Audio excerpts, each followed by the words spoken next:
Hey, this is Dave Pryor. We're here at Agile 2018 in the Leading Agile booth doing interviews with speakers and thought leaders that are here all week long. And Troy Magennis, keynote speaker, Troy Magennis. Thank you for coming by, sir. Hey, thanks for inviting me. Did a keynote today about data. And normally I think people might not find that to be that sexy of a topic, but you did a great job making it fun for everybody, and then you said some totally insane things at the end. Yeah, well, that's always the challenge of presenting on data is that you've got to find a way to break down the barriers that everyone learned and got disappointed with during high school. Yeah. You know, there's this assumption that it's all hard and complex math and stuff like that, and so I worked really hard to try and make it approachable. Which is what you do generally with your life anyway. It's necessary, otherwise no one hires you.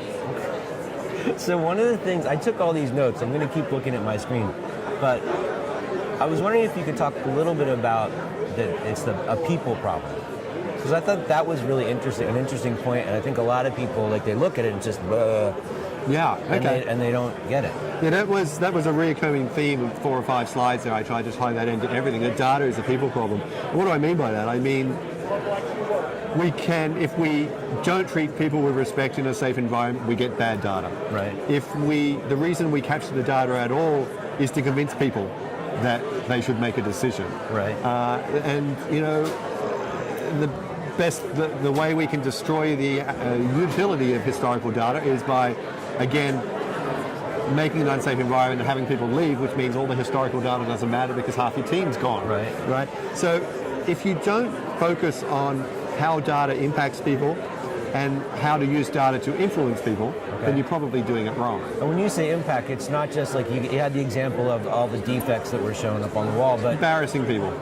Presenting it in a way that people can digest and that they don't find overwhelming and too troublesome to look at. Yeah, you want to make it engaging, and you want to make people see the insights that help to make the decision you want them to make. Right. So your job is to show insights, not data. Okay. And so one of the things, I didn't get the end of the sentence, but you said congestion causes us to be unable to predict something. You're talking about the traffic. Yeah, predict time between points. Okay. So if we're commuting and it's rush hour, it's the variability in how long it takes us to get from home to work will be much greater if we're in congested traffic. Because if it's free-flowing traffic, we know that we roughly drive the speed limit or less between all the roads between point A and B. We could just sum them together. Very easy calculation to do. Sure. But when we're going to be stopped by traffic lights and traffic accidents and road work, they're things that are unknowable in advance. Okay. So any sort of congestion, which in our world is dependencies or delays, waiting in queues for a certain skilled staff, those things may end up mattering more than the actual size of the work we intended to build in the first place. Okay. And is it also related to, when you were talking about it, it was kind of tied together in my head with getting rid of some of the old data. Is it too much data? Can you have too much? I see that as one of our biggest problems, is that as we collect data, it's being collected on a system which was in place, a team. And then as that team changes, because people get moved off onto other projects or leave, or you hire new people, that historical data has less and less value in predicting the future. Okay. So I think that one of the big problems I find is that inaccuracies that end up in forecasts is us using data from 2012, which has no relevance in today's world, and certainly no relevance in next week or next month's world. Okay. So I want people to be more eager to throw away data. Okay. And and that's hard to do. Not all of it, though. Not all of it. But keep the first 10 or 11 samples and then throw the rest away. All right. Now, the talk was really great, really funny, because you're a very funny guy. And then at the end, you went totally nuts and said completely insane things so proudful of Agile people, like, we need bigger teams. Yep. So, what the hell?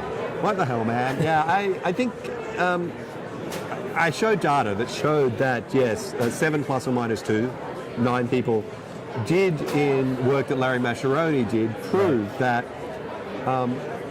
that is the optimal size if you measured across 4 different areas of quality, predictability, performance, and consistency. Okay. So it absolutely is true. The 9 people is the optimal performance for all teams. But I want us to start thinking about trading that against the impact now of having to have teams perhaps having dependencies on each other to get to a final delivery point. Okay. And I want us to run the experiment internally. I want us to find teams which constantly rely and use each other. Why don't we merge them together for a release or two? Okay. And just see if that improves our chances of release. Because what I see in the work on dependencies is that every dependency we can take out of a system doubles our chances of delivering on time. Okay. And so why don't we give that a try? Why don't we go up to 15 people by merging those two groups which commonly have to work together anyway and seeing what happens? So you said that, and I totally get it, and I know it comes from a pure kind of place, but there's a voice in my head that's saying all the people that hear that, all they're going to remember is, oh, screw the dependencies, let's just leave them there and have really big teams and just let our dysfunction continue to persist. Yeah, they won't, when they run the experiment, they won't see a difference. Okay, all right. Willing to give them that chance. So is it more about just helping them get better awareness of the impact of the dependency? Yeah, that's why I use such a strong metaphor. Okay. It was to sort of show that if you're not treating dependencies seriously, you should. Okay. And I do believe that tactically there are times where we should dynamically reteam and actually sort of collapse groups which have to work together anyway into one team to improve the communication across that dependency boundary. And there was a really great example that he showed of a company where there were these two massive dips in productivity because everyone was forced to use their vacation time, and that's a very expensive thing. I mean, not that people shouldn't get vacation, but if they all have to take it at once. It was 900 people times a month's worth of wages, and that's just if you take the cost of hiring them into account, put them in a building, and then what haven't they delivered? What's the cost of the delay of the work that could have been delivered in December? Yeah.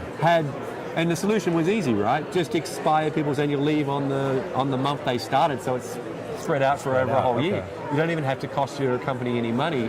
Okay. You can actually do that and now have more even flow throughout the whole year. Okay, and now the last thing I want to ask you about, the thing that you said, I was like, oh, god damn it. We should compare teams. Yes. What?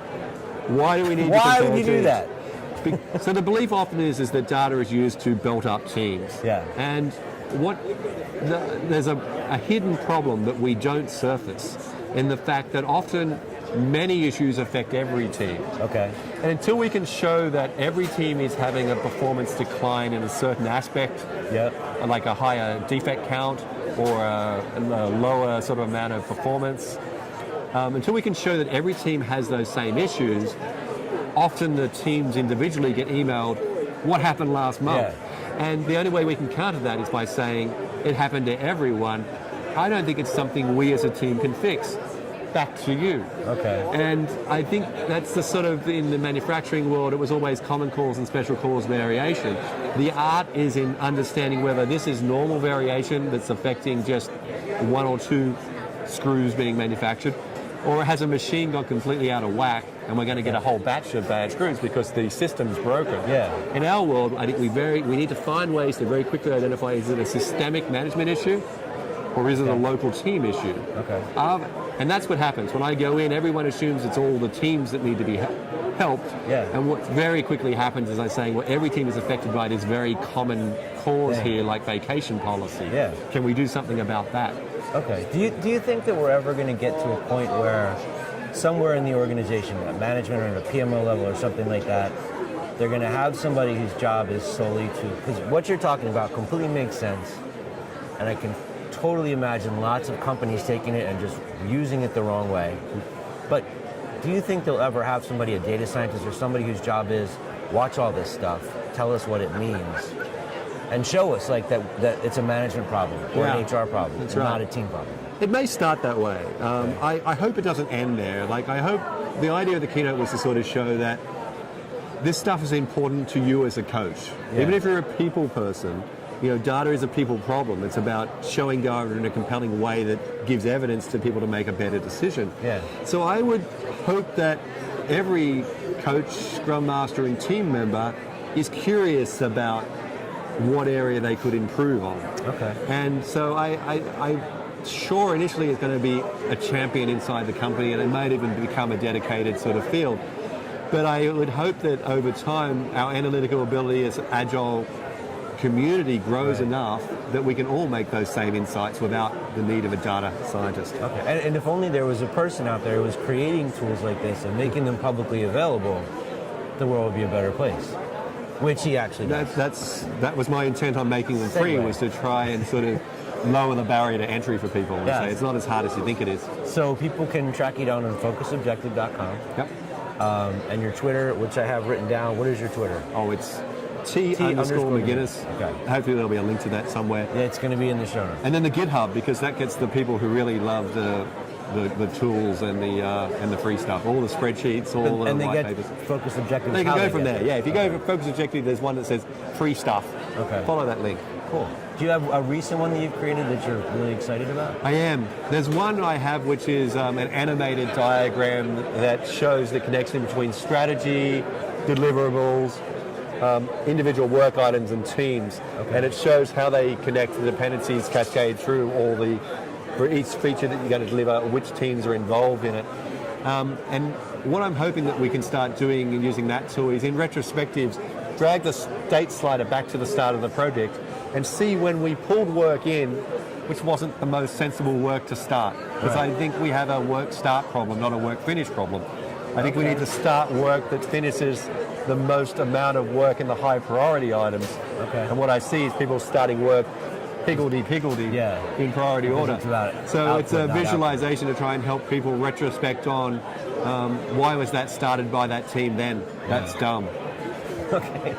So if you're watching this, one of the great things about the stuff that Troy creates is they take very complex problems and he creates tools that make them really simple. And like I can look at them and usually make sense of them, which is awesome. So on behalf of the community, thank you. Oh, thank you. And thanks a lot for coming by. This was great. Hey, great to be here. Enjoy. You can relax now. You can go have a drink and have fun. Yeah. I drank too much gin last night, so I'm completely relaxed now. All right, cool. Thank you very much. Thank you. Keep watching. We'll be doing these all week long here at Agile 2018.